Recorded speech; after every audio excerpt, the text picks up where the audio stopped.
My sin was heavy, but chains break at the weight of your glory. I needed shelter, I was an orphan. Now you call me a citizen of heaven. When I was broken, you were my healing. Now your love is the air that I'm breathing. I have a future, my eyes are open. 'Cause when you call my name, I ran out of that grave, out of the darkness, into your glorious day. You called my name, and I ran out of that grave, out of the darkness, into your glorious day.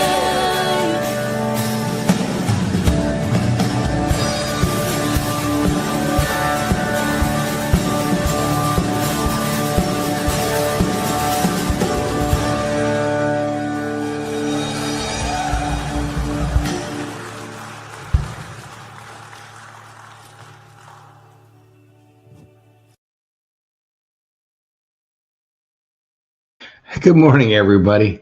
I was experimenting. I was looking on the screen. There's a number of nine. Shows how many connections there are, and it's bouncing anywhere from 20 to 9, and then back to 20, then to 15. And I'm looking at it. So then, if you mouse over on it, it gives a breakdown. It tells you where each channel we're broadcasting to, how many are on it. And at one point, it said Firmly Rooted Greendale's Facebook page had 8 people. And now it says Firmly Rooted Greendale's Facebook page has 0 people, but the number hasn't gone down. But they're, I'm suspecting that this may not be 100% correct, but it doesn't matter. We know we have people there, and we have, and I'm sure some are listening. Some might not comment, and some do. It's just part of who we are. Let's see who's here, right? Chuck Bees was here bright and early. Ken Gooch is here. And Bert Reggiani, Chris Conley, and AJ Jackson Sr. That's it. That's all that's commented. Of course, now, according to this, we got 19 people on. So go figure. The internet, when you think you got it figured out, it kicks you in the mouth and says, you're not so smart. I kind of feel like Job. All right. Oh, see, look at that. There's another person just came in. Good morning, Jody. All right. So this morning we're talking, we moved from, we did 4 days in a row of 5 days of chapter 7. And today we're going to do all of chapter 8 in one devotion. And it reads like, wow, commas all over the place. I think I read through it like 6 times just so I didn't sound like a complete idiot when I was reading it. To me, it doesn't flow. It's a challenge, but it's got a message, and of course we're translating from another language, and that's what happens sometimes. But I thought what I'll do today is I will read it, and then we'll go back and discuss it as a whole, because I just think it would be too stop and go-ish, and it is a short chapter. It's not, it's only 13 verses, so we'll get through this pretty quick. If you ever wonder how hard Tom works, try doing this for a week. It's one thing to do one devotion a week like I do on Tuesday, but when you're responsible for doing it 5 days, it's like no fun. It becomes a chore. Luckily, Matt Ryan is going to take Wednesday, Thursday, and Friday this week, and so all I will have is prayer today and Monday and tomorrow's devotion, and I'll be good. 1 Corinthians 8, 1 through 3. I think I have it here. Let me see if I can pull that up. Oh, and of course I didn't have it in the starting place because I was reading through it so many times. All right. Paul is talking to the church about food offered to idols. Now, concerning food offered to idols, we know that all of us possess knowledge. This knowledge puffs up, but love builds up. If anyone imagines that he knows something, he does not yet know as he ought to know. But if one loves God, he is known by God. Therefore, as to the eating of food offered to idols, we know that an idol has no real existence, and that there is no God but one. For although there may be many so-called gods in heaven or on earth, as indeed there are many gods, I know this is low. It's not capital G, which is indeed there are many gods and many lords. Yet for us, there's only one God, the Father, from whom we all things and from whom we exist, and one Lord Jesus Christ, through whom all things and through whom we exist. This one got me every time. However, not all possess this knowledge, but some, through former association with idols, eat food that is really offered to an idol, and their conscience is weak. Conscience being weak is defiled. Food will not commend us to God. We are no worse off if we do not eat, or no better off if we do. But take care that this right of yours does not somehow become a stumbling block to the weak. For if anyone sees you who have knowledge eating at idol's temple, will he not be encouraged if his conscience is weak to eat food offered to idols? And so by your knowledge, this weak person is destroyed, the brother from whom Christ died, thus sinning against your brothers and wounding their conscience when it's weak. You sin against Christ. Therefore, if food makes my brother stumble, I will never eat meat, lest I make my brother stumble.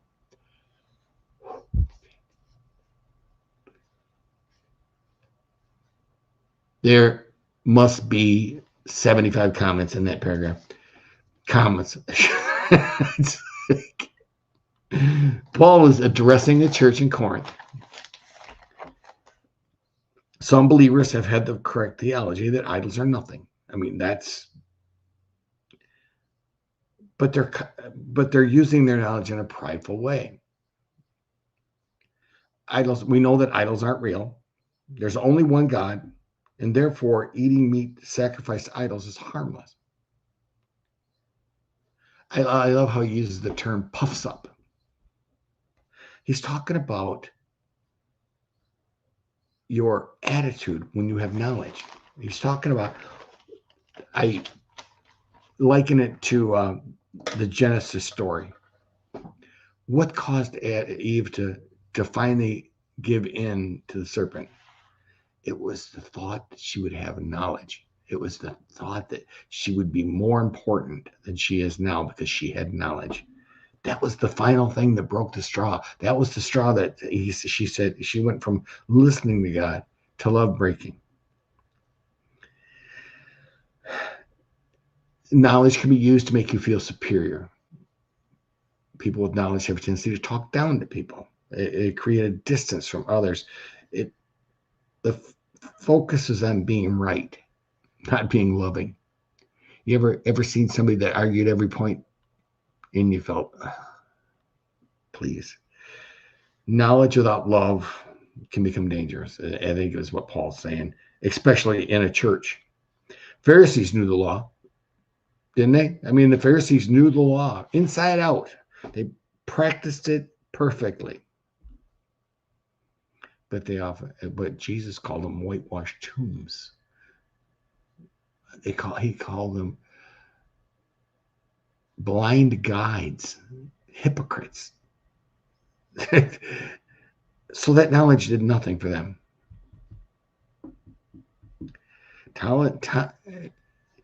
Paul goes further in this because just because it's okay to do something, just because it's not against the law, it's not against God's will, it could be a stumbling block to others. And I think that's where we saw with the church in Corinth.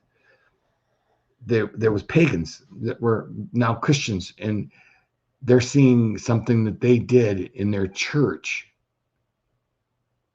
sacrificing to animals, and it was confusing their theology. It was they were struggling to put the two together, and they said, this guy's got knowledge, he must know it's okay, it's probably okay for me too. And then Paul basically is trying to say we need to limit sometimes our liberties to protect those who may be weak. If they witness one doing something that they consider smart or knowledgeable, it may embolden them to do the same thing, even though it may cause them to stumble. The church today, I think we have a perfect example in drinking and alcohol consumption. Here's a culture that it's widely accepted. It's not against church law. It's not against any law, really. People drink. Some people can't drink. Some people struggle with alcohol mightily. And when you drink in front of that person, you could tempt them. Addiction doesn't always have a pretty face on it. We know that it can cause us to do things that we wouldn't do normally. How about our entertainment choices? What if there's something you're watching that could trigger or could cause pain to another person or temptation? Even though it's legal, it doesn't necessarily mean it's right. I think Paul's whole message here. Oh, well, here's another one. How about financial? You ever been out to eat with somebody that really can't afford it? And do you order the nicest food? Do you take a person that can't afford it to a nicer restaurant than they can afford? There's so many little things that we could do to tempt a brother. And Paul's telling us, please don't do that. He was willing to give up meat for a brother that's struggling. He's telling us it's more important to choose love over freedom. And I think if you can take anything from these scriptures today, that's what you should do. Be careful in what we do that we consider legal and okay, if we know it could cause our brother to stumble. I read something yesterday and I loved it, so I wrote it down. Knowledge says this is fine. Freedom says I can do this. Love says maybe I shouldn't if it becomes someone else's stumbling block. Our freedoms could cause a person to trip, right? So we know that. I just think that he's warning his church that, that the key to this is love. Way back when Adam and Eve did this, it was love that broke. The thirst for knowledge caused Eve to stumble. We could cause somebody else to stumble with our knowledge. So there's so much. I'm probably rambling now, and I just I leave myself bullet points, right? Just the little bullet points. Then because I've read the stuff 20 times, and so then I leave myself bullet points, and I talk about the bullet points, and then sometimes I repeat the bullet points, and I think that's what I have done there. Have a firmly rooted day, everybody. I'm glad you. Oh wait, who showed up? I see Jody. Oh, Connie Sandbrink's here too. Good morning, Connie. And Jody Glenn. Hey, you guys, tomorrow, don't miss Connie Sandbrink doing prayer. I promise you it's good. And Jody Glenn, I think you do so great. Thank you, Jody. She's such a sweetheart. Charging Chat says, morning, y'all. And great word, brother. Thank you. All right. That's all I got. I'm glad you came. I'm glad we showed up. I'll see you tomorrow morning. I'll see you actually at 9 for prayer, and then tomorrow morning. All right. Have a firmly rooted day, everybody, and let someone see Jesus in you. Peace.